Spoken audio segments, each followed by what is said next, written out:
E aí, pessoal, tudo bem com vocês? Por aqui tá tudo certo, espero que por aí também. Eu sou o professor Luiz Eduardo e a gente vai continuar aqui o estudo do direito do consumidor. E a gente vai falar nesse bloco sobre a relação jurídica de consumo. Falaremos, portanto, sobre a relação jurídica de consumo. Se vocês estiverem montando um caderno, esse é o item de número 2 do nosso caderno. Pessoal, peço que vocês abram o CDC aí, pode ser através do Vademecum, pode ser através da lei do site do Planalto, tanto faz. É importante que vocês acompanhem a aula com o caderno e com o VAD também, tá? Eu vou ler dispositivos aqui e que é de suma importância que vocês estejam vendo o dispositivo aí. Tudo bem, eu posso projetar na tela, mas é muito mais proveitoso quando vocês estão com a legislação aí ao lado, tá? Vamos lá. Da leitura do artigo 2º e também do artigo 3º do CDC, a gente consegue extrair que a relação de consumo ela possui 3 elementos. O primeiro elemento é o sujeito ativo, que é o consumidor. O segundo elemento é o sujeito passivo, que é o fornecedor. E o terceiro elemento é o objeto, que é ou o produto ou o serviço. Nesse contexto, eu preciso esclarecer para vocês que tanto o sujeito ativo quanto o sujeito passivo, eles são chamados pela doutrina de elementos subjetivos da relação de consumo. Ao passo que o objeto, o terceiro elemento, que é o produto ou serviço, ele é chamado de elemento objetivo, tá bom? Fiquem atentos a essa informação. Com isso, a gente precisa agora fazer a leitura do artigo 2º, do artigo 3º e dos seus parágrafos. Olha só, vamos com calma aqui. Acompanhem comigo. Artigo 2º, eu vou projetar aqui na tela para vocês, mas é interessante que vocês tenham a lei aí também. Está aí na tela para vocês, olha só. O artigo 2º vai dizer o seguinte: consumidor é toda pessoa física ou jurídica que adquire ou utiliza o produto ou o serviço como destinatário final. Ponto. Para aí. Artigo 3º. Fornecedor é toda pessoa física ou jurídica, pública ou privada, nacional ou estrangeira, bem como os entes despersonalizados que desenvolvem atividades de produção, montagem, criação, construção, transformação, importação, exportação, distribuição ou comercialização de produtos ou prestação de serviços. Parágrafo 1º. Produto é qualquer bem, móvel ou imóvel, material ou imaterial. E, parágrafo 2º, serviço é qualquer atividade fornecida no mercado de consumo mediante remuneração, inclusive as de natureza bancária, financeira, de crédito e seguritária, salvo as decorrentes das relações de caráter trabalhista. Tá bom? Esses dispositivos são importantíssimos e é sobre eles que nós iremos nos debruçar nessa aula de hoje, ok? Então, pessoal, para que tenhamos relação de consumo, obrigatoriamente, nós temos que ter os 2 elementos subjetivos, que é o sujeito ativo e o sujeito passivo, e um dos elementos objetivos, que é ou o serviço ou o produto. E aí, muito embora esses conceitos eles sejam simples, eles estão repletos de nuances e de aprofundamentos doutrinários e jurisprudenciais que nós precisamos conhecer. E aí, com base nisso, a gente apresenta o primeiro subtópico da nossa aula de hoje, que é o consumidor. Quem é o consumidor, pessoal? Nós temos 4 espécies de consumidor. Estão aqui na tela para vocês. Primeira espécie, o consumidor estrito sensu ou standard, né? Está no artigo 2º do CDC. Segunda espécie, o consumidor equiparado em sentido coletivo, está no artigo 2º, parágrafo único. Terceira espécie, consumidor equiparado bystander, está no artigo 17. E, por fim, o consumidor equiparado potencial ou virtual. É sobre eles que a gente vai falar aqui agora. E a gente começa falando sobre o consumidor estrito sensu, ou standard, que é o do artigo 2º do CDC, que a gente acabou de ler. Quem que é esse consumidor, pessoal? É uma pessoa física ou jurídica que adquire ou utiliza o produto ou o serviço como destinatário final. Repetindo, é a pessoa física ou jurídica que adquire ou utiliza o produto ou serviço como destinatário final. O grande desafio aqui, pessoal, consiste em definir o que é destinatário final. E aí, nesse sentido, existem duas grandes teorias que servem para explicar o que é esse destinatário final. A primeira delas é a teoria maximalista, também chamada de teoria objetiva. E ela se vale do conceito jurídico de consumidor. Consumidor é o destinatário fático, ou seja, é aquela pessoa que retira o produto, que retira o serviço do mercado de consumo, pouco importando se esse produto será revendido, pouco importando se esse produto será empregado profissionalmente, ou se ele será diretamente consumido por aquele sujeito. A crítica que se faz à teoria maximalista é que ela amplia de maneira exagerada o campo de aplicação das normas protetivas, das normas consumeristas. E o que pode, eventualmente, gerar outras desigualdades. Como, por exemplo, a proteção de profissionais que não são vulneráveis e que não precisam da proteção consumerista. Então, a teoria maximalista, ela abre a porteira.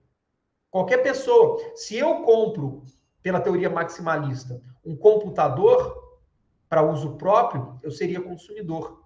Se eu compro para eu aplicar na minha atividade profissional, eu também seria consumidor. E se eu compro para montar um estoque dentro da minha casa para revender esses computadores, por exemplo, eu também seria consumidor. Então, uma pessoa jurídica que venda computadores, ao comprar um número determinado de computadores para preencher o seu estoque, e ao revender esses computadores, ela seria considerada, pela teoria maximalista, consumidor. E aí aplicaria o Código de Defesa do Consumidor em detrimento do Código Civil. Essa é a primeira teoria. A segunda teoria é a teoria minimalista, também chamada de teoria finalista, também chamada de teoria subjetiva. Ela se vale do conceito econômico de consumidor. Consumidor seria o destinatário fático e econômico do produto ou serviço. Isso significa, pessoal, que não basta que o consumidor retire o bem da cadeia de produção. Ele também deve empregar esse bem para quê? Para atender uma necessidade pessoal ou da sua família. Ele não pode, portanto, revender esse bem. Ele não pode, portanto, empregar profissionalmente esse bem. Então, um exemplo, imagina que eu venda computadores. Se eu compro um computador para revender, eu não sou consumidor.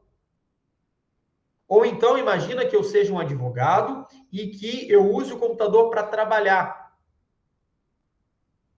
Sobre essa teoria, para essa teoria, eu não seria consumidor se esse computador apresentar algum problema, porque eu emprego ele profissionalmente.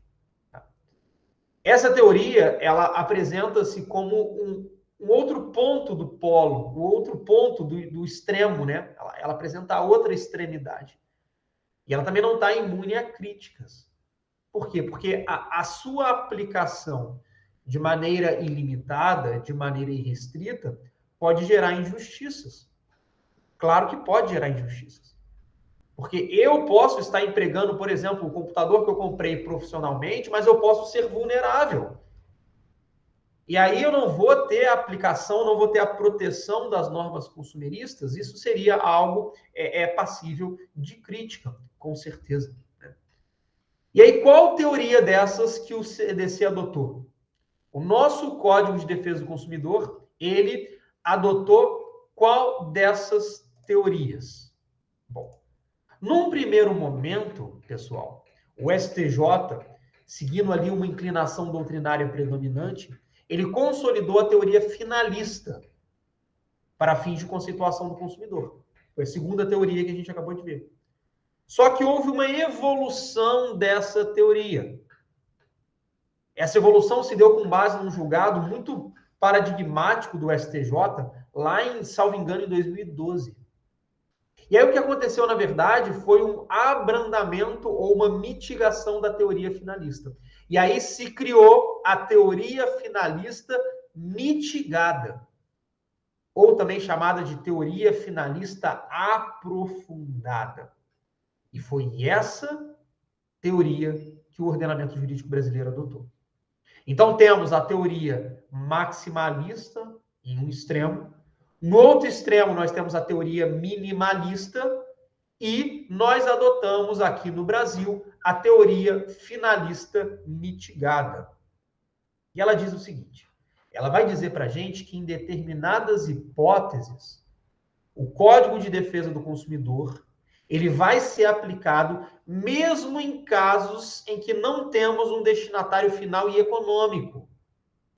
Só que vai ser preciso que seja provada a sua vulnerabilidade. Então, olha só, se eu, advogado, compro um computador para eu aplicar na minha atividade profissional, pela teoria maximalista, eu sou consumidor. Pela teoria minimalista, eu não sou consumidor. Mas pela teoria finalista mitigada, se eu comprovo que eu sou vulnerável, eu consigo a proteção do Código de Defesa do Consumidor. Alguns exemplos, né, da doutrina. Uma aquisição de uma máquina de bordar para uma pequena produção de subsistência. Né? Um caminhoneiro que adquire um caminhão para poder prestar os seus serviços ali, que se demonstre como vulnerável.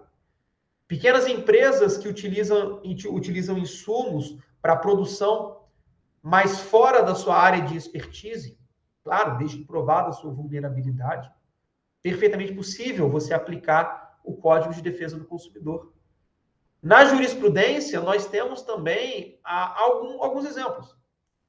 O STJ ele já entendeu que há relação de consumo entre uma empresa vendedora de avião e uma outra empresa que administra imóveis. E essa empresa que administra imóveis, ela comprou aviões com o objetivo de facilitar o deslocamento dos seus sócios e dos seus funcionários. Então, olha, qual que é o objetivo da empresa? Vender, administrar e vender imóveis. E aí ela compra aviões para facilitar o deslocamento dos sócios e dos funcionários. Ora, nessa compra de avião, muito embora ela esteja aplicando esse produto na sua atividade profissional, ela é vulnerável. E o STJ entende perfeitamente aqui pela aplicabilidade do Código de Defesa do Consumidor.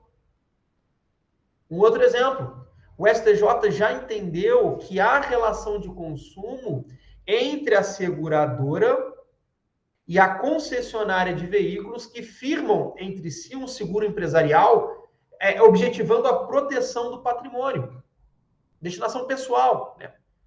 Ainda que o intuito seja resguardar os veículos utilizados na atividade comercial. Então, se uma empresa que uma concessionária de veículos, se uma concessionária de veículo, ela contrata um seguro para aqueles veículos, ela pode ser enquadrada como consumidora. Claro, desde que o seguro não integre os produtos ou serviços oferecidos por essa empresa. Vai ser provado sua vulnerabilidade, a relação de consumo aqui. Tá? O direito do consumidor, pessoal, ele é muito jurisprudencial também. É claro que haverá relações em que claramente você vai constatar que se trata de uma relação de consumo. E é claro que haverá outros casos em que claramente você vai verificar que não é uma relação de consumo. Mas existem casos que estão ali numa zona cinzenta. E aí você não consegue definir muito bem se é relação de consumo ou não. E aí a jurisprudência entra com força aqui para dizer o que se é ou não uma relação de consumo. Então, o direito do consumidor, ele exige que você esteja muito atento à jurisprudência do STJ. Ok? Beleza. Olha só. Para a gente aplicar a teoria finalista mitigada, eu preciso que haja vulnerabilidade. Correto? Correto. O que seria essa vulnerabilidade? Bom, a vulnerabilidade, pessoal, ela é caracterizada por uma situação de desvantagem, por uma situação de fraqueza dentro da relação jurídica de consumo. A doutrina traz basicamente 4 espécies de vulnerabilidade. Primeiro, anotem, vulnerabilidade técnica. Segundo, vulnerabilidade jurídica ou científica. Terceiro, vulnerabilidade econômica ou fática. E quarto, a vulnerabilidade informacional. Fiquem tranquilos, porque eu vou repetir, não precisa nem pausar o vídeo. O que é a vulnerabilidade técnica, pessoal? A vulnerabilidade técnica é aquela que se apresenta nas hipóteses em que o comprador ele não possui conhecimentos específicos sobre aquele determinado produto ou sobre aquele determinado serviço. E aí isso facilita que ele seja enganado no momento da contratação. A vulnerabilidade técnica, ela decorre do fato de o consumidor não possuir o controle dos mecanismos utilizados na cadeia produtiva. Isso faz com que ele seja, sim, vulnerável. Essa é a primeira espécie de vulnerabilidade, chamada de vulnerabilidade técnica. A segunda, repetindo o nome para vocês, a vulnerabilidade jurídica, também chamada de científica, é aquela consubstanciada pela falta de conhecimentos jurídicos ou de outras ciências relacionadas à relação de consumo, como as ciências contábeis, ciências matemáticas, ciências econômicas. O consumidor ele não conhece juridicamente e cientificamente o produto ou o serviço. É uma espécie de vulnerabilidade também. A terceira espécie de vulnerabilidade é a vulnerabilidade econômica, também chamada de vulnerabilidade fática.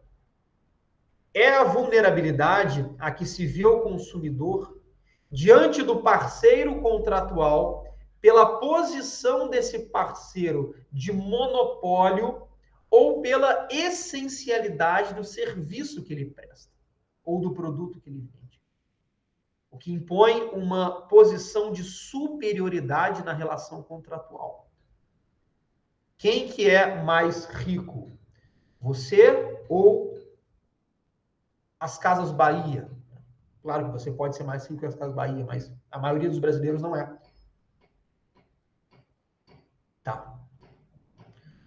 Não digo somente em relação ao dinheiro, né, mas pela essencialidade do serviço que presta também. Farmácias, supermercados e etc. Ok? Bom, por fim, nossa última espécie de vulnerabilidade é a vulnerabilidade informacional. Tá? E aqui a gente apresenta uma primeira divergência na aula de hoje, né? Porque nós temos doutrina que vai enquadrar a vulnerabilidade informacional como uma vulnerabilidade técnica. Então, não estranhem se vocês encontrarem a vulnerabilidade informacional dentro da vulnerabilidade técnica, a depender da doutrina que você estude. Mas o que seria, se a gente for separar aqui, o que seria a vulnerabilidade informacional? É o déficit informacional do consumidor na sociedade. O que, claro, pode influenciar no processo de aquisição de bens e serviços. Exemplo. Imagina que o consumidor ele compra uma TV 4K sem saber que o sinal que ele vai receber nessa televisão não vai atingir essa resolução. Isso é uma vulnerabilidade informacional. O outro exemplo, o consumidor ele adquire um pacote de internet sem saber que onde ele reside não suporta aquela velocidade contratada. Eu contrato um plano de 500 GB de internet. E aí, não sei, não entendo muito bem disso, tá? Mas, nem sei se existe essa velocidade, mas imagina que eu contrate esse pacote e eu não consiga receber essa velocidade. Isso é um reflexo da vulnerabilidade informacional. Beleza, pessoal? Então, pela teoria finalista mitigada, o consumidor intermediário, o que é o consumidor intermediário? Aquele que adquire o produto ou serviço para empregá-lo em sua atividade profissional ou para revendê-lo. Para a teoria finalista mitigada, o consumidor intermediário, ele pode ser enquadrado como consumidor, mas desde que provada a sua vulnerabilidade. Tá? Tem muita atenção para os enunciados das questões. Se o enunciado falar em pessoa jurídica que exerce atividade empresarial ou em consumidor sem deixar clara a sua vulnerabilidade, é muito provável que a resposta seja a inaplicabilidade do CDC. Muita atenção a isso, tá?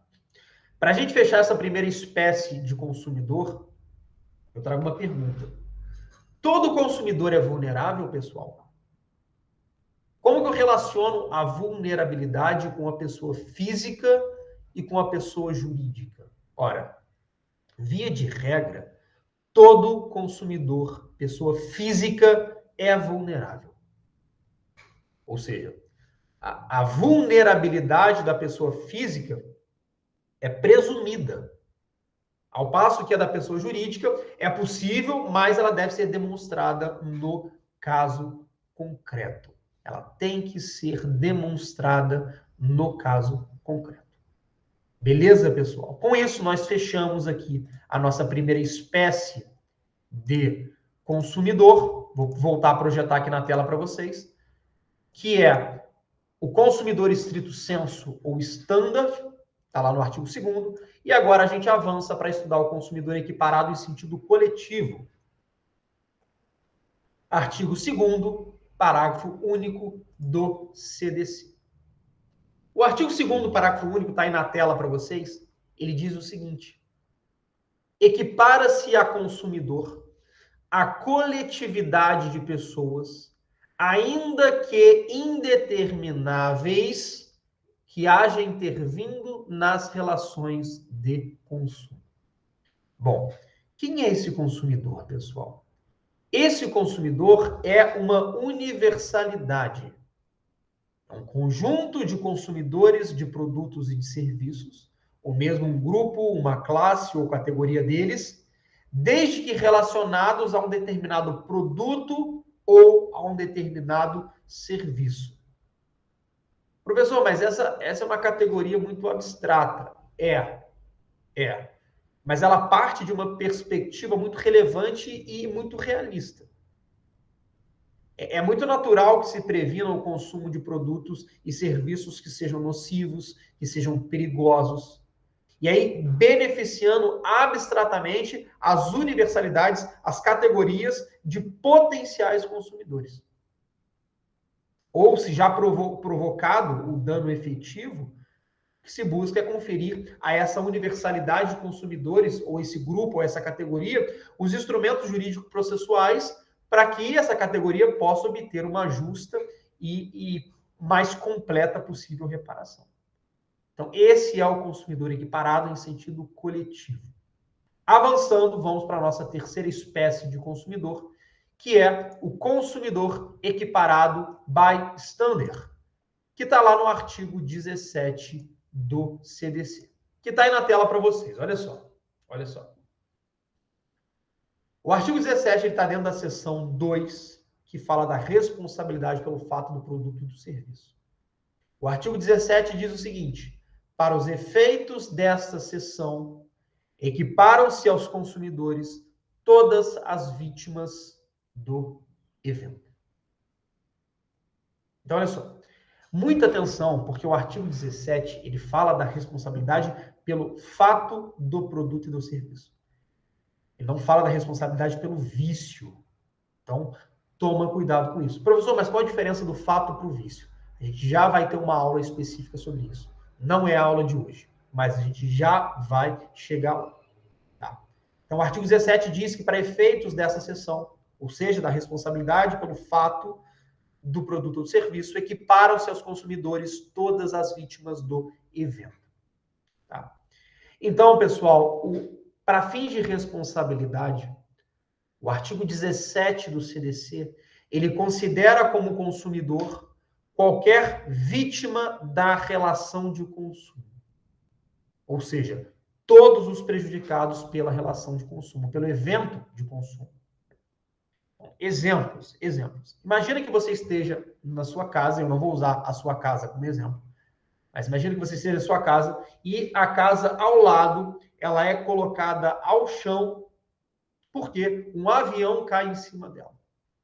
Um avião da Latam voando caiu em cima dessa casa. Ninguém morreu, algumas pessoas se machucaram, nada demais. Mas olha só, quem é passageiro é consumidor na primeira hipótese que a gente viu. Ele é consumidor, é o consumidor padrão. É o consumidor, está aqui em cima. Consumidor estrito senso. Consumidor standard. Mas e as pessoas que habitavam aquela casa? E as pessoas que estavam dentro da casa assistindo televisão? Elas são consumidoras? Elas poderão exigir uma indenização invocando o Código de Defesa do Consumidor ou elas terão que exigir uma indenização invocando o Código Civil? Elas são consumidoras. Ela é uma consumidora equiparada, porque houve um fato do serviço e ela foi atingida por esse fato do serviço. Tá? Esse é um exemplo que nós temos aqui. Um outro exemplo, um exemplo jurisprudencial. Um comerciante que foi atingido em seu olho por estilhaços de uma garrafa de cerveja que estourou em suas mãos. Ele estava colocando a garrafa de cerveja no freezer quando aquilo estourou na mão dele e os estilhaços de vidro atingiram os seus olhos. O STJ entendeu que ele foi considerado como consumidor para fins de reparação das lesões sofridas. Notem que era o comerciante, ele não ia tomar aquela cerveja, ele ia revender aquela cerveja. Teoria finalista mitigada. Nesse caso aqui, ele foi considerado como consumidor. Esse foi um julgado de 2013. Tá? Um outro exemplo, um nome negativado indevidamente por fraude. Isso acontece muito aqui no Brasil, né? Muito mesmo. O sujeito, ele vai realizar determinada compra e recebe, pede um financiamento, pede um empréstimo ao banco e percebe que o nome dele está negativado porque o banco nega. O banco diz, olha, eu estou negando aqui o empréstimo porque o senhor se encontra com o CPF inscrito nos órgãos restritivos de crédito, né, SPC e Serasa. E a pessoa fala, ué, mas eu não devo nada. E aí vai ver, é uma dívida que ele tem com a Claro. Ah, mas eu nunca fui cliente da Claro. E aí ele percebe que houve uma fraude. Uma pessoa com os seus documentos, com o seu comprovante de residência, com o seu CPF, com o seu RG, fez uma dívida e não pagou. E aí o nome dessa outra pessoa foi negativado. Ora, isso é um caso de consumidor equiparado. E essa aplicação do Código de Defesa do Consumidor, ela é muito relevante, dentre outras coisas, para a definição da competência. E se a gente aplicar o CDC, a ação vai poder ser proposta, por exemplo, no foro do domicílio do autor. Está lá no artigo 101, inciso 1º do CDC. E aí, para a gente fechar, pessoal, a figura do consumidor, a gente vai para o consumidor equiparado potencial. também chamado de virtual. Consumidor equiparado, potencial ou virtual. Ele está lá no artigo 29, que diz o seguinte para a gente. Para fins desse capítulo, está aqui, capítulo 5, das práticas comerciais, e do seguinte, equiparam-se aos consumidores todas as pessoas determináveis ou não expostas às práticas nele previstas. Então, pessoal, segundo o artigo 29, equiparam-se aos consumidores todas as pessoas determináveis ou não expostas às práticas comerciais previstas no capítulo 5 e 6 do CDC. Tá, mas que práticas são essas? Oferta, publicidade, prática abusiva, bancos de dados ou cadastros de consumidores, e etc. Os exemplos são vários, né? E a expressão potencial, ela tem a sua razão de ser. Principalmente no fato de que, para se enquadrar como consumidor, basta uma simples exposição às práticas comerciais ou contratuais. O que pode se tratar de uma coletividade não identificável concretamente, sem problema nenhum. Você está sujeito à oferta, você está sujeito à publicidade, você está exposto a isso. E aí a utilidade dessa categoria, ela reside principalmente na defesa coletiva do consumidor. E, claro, também para o controle preventivo e ofensivo dessas práticas. E aí, como exemplo, eu trouxe para vocês o artigo 30. Olha o que o artigo 30 diz. Toda informação ou publicidade suficientemente precisa, veiculada por qualquer forma ou meio de comunicação com relação a produtos e serviços oferecidos ou apresentados, obriga o fornecedor a que fizer veicular ou dela se utilizar e integra o contrato que vier a ser celebrado. Então, está aqui um exemplo de consumidor equiparado potencial. Ok? Fechamos, então, o nosso item consumidor. Vimos as 4 espécies de consumidor. O que a gente vai fazer agora? Vamos estudar a figura do fornecedor. O artigo 3º vai dizer para a gente o seguinte, acompanhe a leitura. Fornecedor é toda pessoa física ou jurídica, pública ou privada, nacional ou estrangeira, bem como os entes despersonalizados, que desenvolvem atividade de produção, montagem, criação, construção, transformação, importação, exportação, distribuição ou comercialização de produtos ou prestação de serviços. Ponto. Está aqui. Esse é o artigo 3º. Pessoal, para o STJ, para fins de aplicação do Código de Defesa do Consumidor, basta o preenchimento desses requisitos objetivos. Prestem atenção. Para que uma pessoa, seja ela física ou jurídica, seja enquadrada no conceito de fornecedor, basta que sejam preenchidos esses requisitos objetivos. É irrelevante a natureza jurídica dessa pessoa e é igualmente relevante a espécie de serviço que ela presta. Então, pode ser uma sociedade sem fins lucrativos, pode ser de caráter beneficente, pode ser de caráter filantrópico. Se a pessoa desempenha atividade no mercado de consumo mediante remuneração, a gente vai ver isso, incidirá o CDC. O que realmente importa aqui é a habitualidade. E essa habitualidade ela é extraída da expressão atividade, que está aí na tela para vocês no artigo 3º. Fornecedor é aquele que possui um ânimos de ofertar produtos, de ofertar serviços de forma habitual. Ou seja, a atividade ela tem que ser tipicamente profissional, com a finalidade de lucro, lucro direto. ou ainda vantagens indiretas, né? Mas em regra o lucro direto. E a lei, o artigo 3º, ele vai trazer para a gente um rol que, claro, é um rol meramente exemplificativo. Produção, criação, montagem, transformação, construção e etc. Tá? Então, por exemplo, se eu, que sou professor e advogado, decido vender o meu carro, seja porque eu quero comprar outro, ou seja porque a gasolina está muito cara e eu quero ficar sem carro. Quando eu vendo o meu carro, ora, eu estou vendendo um produto, mas nesse caso eu sou fornecedor? Não. Por que que eu não sou fornecedor? Porque eu não tenho a habitualidade. Eu não faço isso de forma habitual. Eu não sou um vendedor de carros, muito embora eu esteja sim vendendo o meu carro. É diferente o caso em que eu quero vender o meu carro do caso em que eu vendo carros.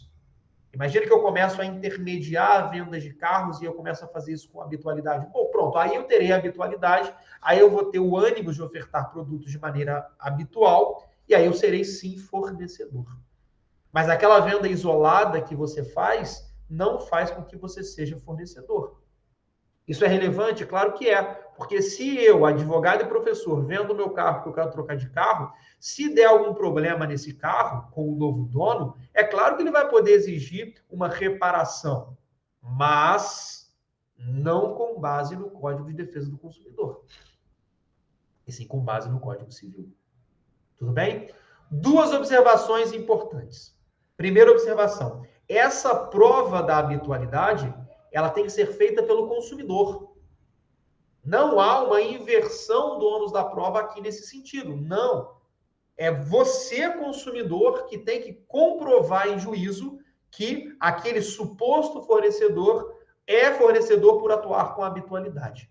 E aí você que vai fazer a prova da habitualidade.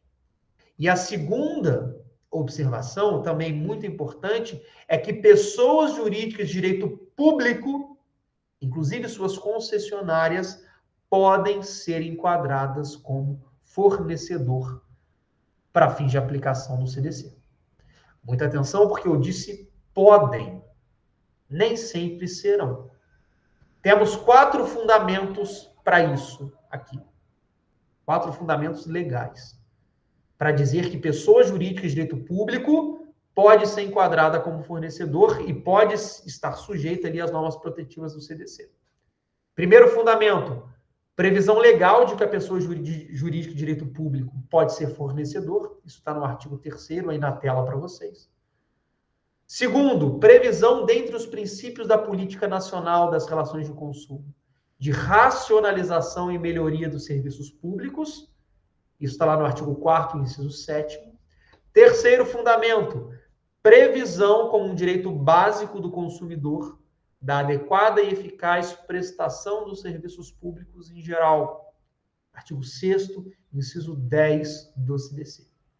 E quarto e último fundamento, o elenco de diversos deveres aos fornecedores de serviços públicos. Estão lá no artigo 22 do Código de Defesa do Consumidor. E aí a grande questão aqui, pessoal, é descobrir quando haverá incidência do CDC. Porque eu acabei de falar para vocês que pode haver incidência do CDC.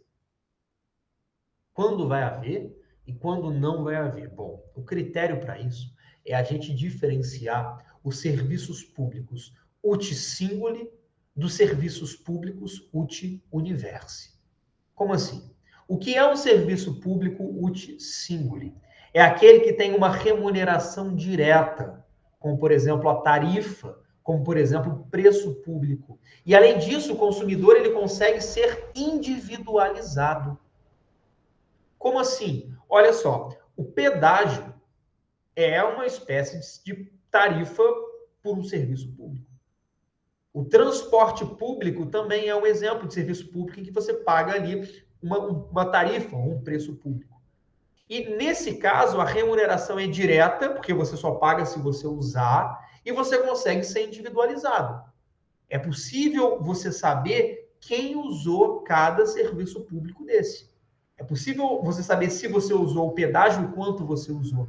É possível você saber se você usou um ônibus e quanto você usou. São serviços uti singuli. Por outro lado, nós temos também serviços uti universi. O que são serviços uti universi? São aqueles que têm remuneração indireta. E você não consegue individualizar, medir exatamente quanto cada pessoa usou. Por exemplo, a coleta de resíduos. A remuneração da coleta de resíduos, de lixo da sua casa, ela é feita através da imposição tributária, dos tributos que toda a sociedade paga. Então, são serviços uti universi. Bom, nesse contexto dessa explicação que eu acabei de passar para vocês, eu trago a informação de que o CDC somente se aplica aos serviços públicos de natureza uti singuli. Logo, apenas os prestadores deste tipo de serviços podem ser enquadrados como fornecedores. Nos casos dos serviços uti universi, não vai ser aplicável ao CDC. A gente pode até ter uma responsabilidade objetiva, em razão do artigo 37, parágrafo 6º da nossa Constituição, mas não vai ser aplicável o Código de Defesa do Consumidor. Ok? Bom, outra informação muito importante para vocês é que fornecedor é gênero. Fornecedor é gênero. E tem como espécies algumas outras atividades. Como assim? Bom, fornecedor, pessoal, é um termo amplo. Essa informação é muito importante para fins de responsabilização nas relações de consumo. Quando o CDC quiser que toda a cadeia de fornecedores seja responsabilizada, basta que ele use o termo fornecedor como um gênero. E aí, quando ele quiser responsabilizar algum fornecedor específico, como, por exemplo, um fabricante, como, por exemplo, um comerciante, aí ele se vale do termo em espécie. Alguns exemplos para vocês, eu vou colocar esses exemplos aqui na tela que está projetada. Olha só. Artigo 18. Os fornecedores de produtos de consumo, duráveis ou não duráveis, respondem solidariamente pelos vícios, e o artigo continua. Artigo 12. O fabricante, o produtor, o construtor, o importador respondem independentemente da existência de culpa pela reparação dos danos. Notem que aqui no artigo 12, pessoal, o legislador não usou a palavra fornecedor. Então, não são todos os fornecedores que respondem. São alguns específicos, que são o fabricante, o produtor, o construtor e o importador. Artigo 13. O comerciante é igualmente responsável. Olha, ele fala aqui comerciante. Então, trabalha uma espécie de fornecedor. Tudo bem? Bom, a doutrina, ainda no contexto do fornecedor, gênero, ela identifica 3 espécies. Existem 3 tipos de fornecedor gênero. A primeira espécie é o fornecedor real. Quem que é o fornecedor real, pessoal? É o fabricante, o produtor e o construtor. É aquele fornecedor que fabricou o produto, que produziu o produto ou o serviço e que construiu aquilo. Esse é o fornecedor real. A segunda espécie de fornecedor é o fornecedor aparente. Quem é o fornecedor aparente, pessoal? É aquele que, embora não tenha participado do processo de fabricação, ele apresenta-se como fornecedor através da colocação do seu nome naquele produto que não foi fabricado por ele, que foi fabricado por um terceiro. Exemplo, shampoo, desodorante. Temos várias marcas de shampoo que colocam o seu nome numa embalagem que foi feita pelo fabricante de embalagens. Não sei se vocês já repararam, mas desodorante, por exemplo, vocês têm várias marcas cuja embalagem é rigorosamente a mesma. Por uma razão. Não é o fabricante do desodorante que fabricou a embalagem. Ele compra a embalagem de outra pessoa. Só que ele é o fornecedor aparente aqui, porque ele coloca o nome dele naquela embalagem. Né? Mesmo caso da Nike, quando ela compra uma camisa e estampa ali a sua marca Nike. Ainda que ela não tenha fabricado aquela camisa, ela é fornecedora, claro que é. Então, a primeira espécie, fornecedor real. Segunda espécie, fornecedor aparente. Terceira espécie, fornecedor presumido. Quem que é o fornecedor presumido, pessoal? É o importador do produto industrializado ou o comerciante de produto anônimo. Imagina que um supermercado, ele venda um queijo sem indicação de quem seja o seu fabricante. O comerciante aqui é um fornecedor presumido. Tá? Essas são as 3 espécies de fornecedor gênero. Né? Então, o resumo da ópera aqui sobre isso tudo que a gente viu sobre o fornecedor. A gente pode definir como requisitos do fornecedor basicamente 2. 2 requisitos. Primeiro, uma atividade profissional. Segundo, desenvolvida no mercado de consumo. Então, esses 2 requisitos, atividade profissional primeiro e segundo, desenvolvida no mercado de consumo. O que é uma atividade profissional? É aquela desenvolvida de maneira habitual, de maneira reiterada, com alguma especialidade e visando uma vantagem econômica, um lucro ou uma remuneração. E desenvolvida no mercado de consumo. O que é o mercado de consumo? É o espaço onde ocorrem as atividades econômicas. E, por fim, para a gente ir para o produto, nas relações entre advogado e cliente. Eu posso aplicar o Código de Defesa do Consumidor? Não, pessoal. Não. O STJ entende que o CDC não se aplica aos serviços advocatícios. Por quê? Porque, à luz do STJ, esses serviços não se desenvolveriam dentro desse mercado de consumo do direito do consumidor. Beleza, pessoal? Com isso, a gente fecha aqui o item do fornecedor e a gente vai falar agora sobre o produto. Tá? O produto está aqui na tela para vocês. A definição de produto, pessoal, ela vem prevista no artigo 3º, parágrafo 1º do CDC. Deixa eu colocar aqui, artigo 3º para vocês, do CDC. Produto é qualquer bem, móvel ou imóvel, material ou imaterial. Então, primeiro, olha só, pouco importa se o bem é móvel ou se o bem é imóvel.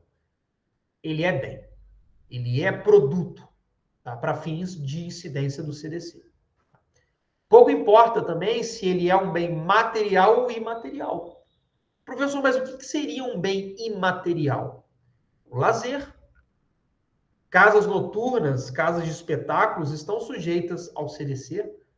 Nem tudo necessariamente vai ser um serviço, você tem produtos imateriais também. Um produto digital, um e-book que você compre, um curso online que você esteja vendo, essa aula que você está assistindo nada mais é do que um produto digital. Note que não consta do dispositivo, do parágrafo 1º, nenhuma menção à remuneração. O que há no dispositivo do serviço, como a gente já viu e a gente vai voltar a ler de novo aqui. Então, muita atenção, não se exige a existência de remuneração para que incida o CDC sobre um produto. Repetindo, não se exige a existência de remuneração para que incida o CDC sobre um produto. Serviço, sim, a gente vai ver, mas produto, não. Tá? Por que isso é importante? Porque vai incidir o CDC ainda que o produto seja fornecido de maneira gratuita, pessoal. Gratuita. Imagine o seguinte caso. Imagine que você está na sua casa e você recebe um produto específico para o cabelo, um produto de hidratação para o cabelo. Você fala para o entregador, olha, eu comprei isso aqui, veio errado. Não veio errado. Isso aqui é uma amostra grátis para você. Isso veio para você, a gente está te dando isso aqui de presente. Você fica feliz, toma o seu banho, passa o produto no cabelo e o seu cabelo cai. Ora. Ou então, há algum vício nesse produto. Nesse caso, esse produto é produto e se você tiver o preenchimento dos requisitos do consumidor e do fornecedor, você tem incidência do CDC. Ah, mas o produto não foi trocado por remuneração, não houve pagamento por ele. Pouco importa. Pouco importa, tá? Aqui, ainda que a gente tenha uma amostra grátis, esse produto é produto para fins de caracterização da relação de consumo. Ok, pessoal? Avançando, vamos ver o serviço. Né? O serviço está no artigo 3º, parágrafo 2º, que diz o seguinte, olha só. Serviço é qualquer atividade fornecida no mercado de consumo, mediante remuneração, olha só, aqui a gente tem previsão, mediante remuneração, inclusive de natureza bancária, financeira, de crédito e securitária, salvo as decorrentes das relações de caráter trabalhista. Pessoal, apesar de a lei mencionar expressamente a palavra remuneração, a doutrina e a jurisprudência vai admitir que o prestador ele se valha de vantagens indiretas sem que isso descaracterize a relação como de consumo. Então, se o prestador de serviço ele não cobra, mas ele ofere vantagens indiretas, bom, nesse caso a relação vai ser de consumo. E aí, quando você não tiver essa remuneração e não for auferível nenhuma vantagem indireta, os serviços, eles são chamados... na verdade, você não vai ter a incidência do CDC. E aí, quando não houver essa remuneração e for auferível alguma vantagem indireta, os serviços são chamados de serviços aparentemente gratuitos. Exemplo, estacionamento em shopping, estacionamento em supermercado. E aí, nesse caso, você pode invocar a incidência do CDC, muito embora seja um serviço gratuito. Imagina que você deixa o seu carro no estacionamento de um supermercado. E aí você vai fazer a sua compra no supermercado. Quando você volta, o teu carro não está mais lá. Ou então ele está com os vidros quebrados. Você pede uma indenização do supermercado e o supermercado diz o seguinte, olha só, não há relação de consumo aqui, a gente não cobra por esse serviço de estacionamento. Você deixou o teu carro lá porque você quis, então a gente não tem que te indenizar, não há relação de consumo aqui. Ora, é claro que há. Por quê? Porque muito embora não haja remuneração, o supermercado ele ofere uma vantagem indireta. Porque muitos clientes somente vão naquele determinado supermercado porque lá tem um estacionamento. Então, esse estacionamento, apesar de ser gratuito, gera uma vantagem indireta para o fornecedor. E a gente tem até uma súmula, né, do STJ que trabalha isso, é a súmula 130 do STJ, deixa eu ver se eu coloquei ela aqui. Não, mas eu coloco, não tem problema. Olha só. Olha o que a súmula 130 diz.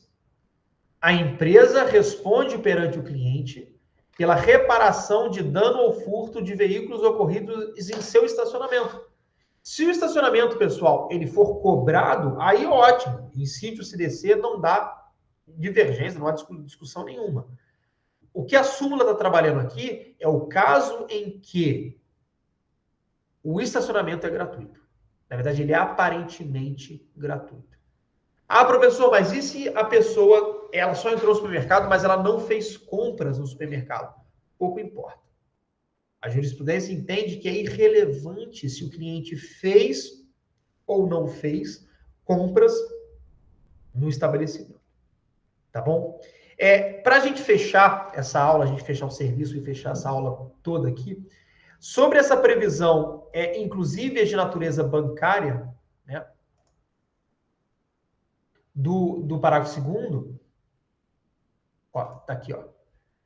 Inclusive as de natureza bancária, sobre essa expressão aqui, houve o ajuizamento de uma ADI, uma ação direta de inconstitucionalidade, a ADI 2591, que foi julgada em 2006.